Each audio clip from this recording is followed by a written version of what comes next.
Zest, creating a 4-step buttonhole is easy when we follow these few simple steps. The first thing that we're going to do is we're going to take a look at the stitch graphic to the right of our machine. It indicates we have steps 1, where the buttonhole is going to stitch towards us. Step number 2 is the bottom bar tack. Number 3 is the right side of the buttonhole, which stitches away, and number 4 is the top bar tack. So the first thing I'm going to do is go ahead and use the stitch selector to change to number 1, which is the left side of the buttonhole, or the left leg. I'm then going to change my stitch length to the setting that indicates the stitch length for a buttonhole. Next, I'm going to go ahead and attach the buttonhole foot by removing the standard presser foot and attaching that sliding buttonhole foot.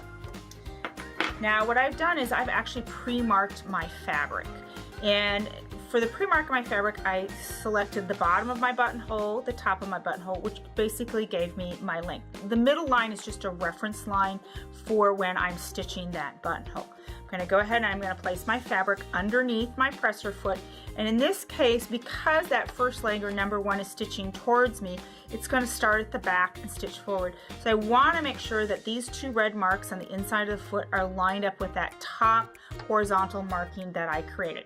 So let's go ahead and we're going to stitch the left side of our bar tack, or excuse me, the left side of our buttonhole. It's coming down to the end. And when I get to the end here, I'm going to go ahead and I'm going to stop. And when I stop, I try to make sure that my needle is to the left. Take my needle out of the fabric because I'm ready to go ahead and go to stitch number 2 to do the bottom half of my bar tack.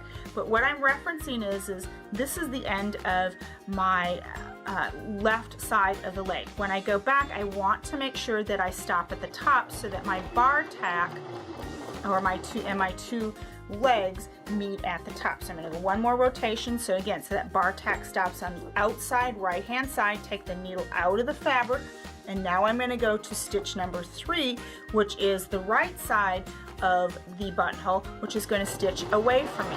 As you can see, here we go, it's stitching away from me.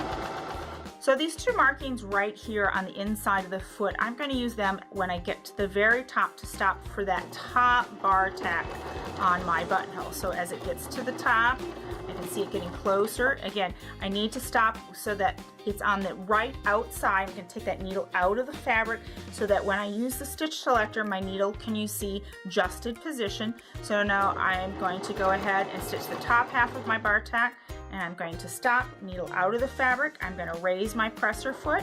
I'm going to pull it out, and there I have a perfect buttonhole using the buttonhole attachment, the 4 steps on the Baby Lock Zest. I might want to, if you want to, always think about adjusting that stitch length with the stitch length dial for the buttonhole so that the rungs or the sides are a little bit closer together. And this is the perfect buttonhole for any project.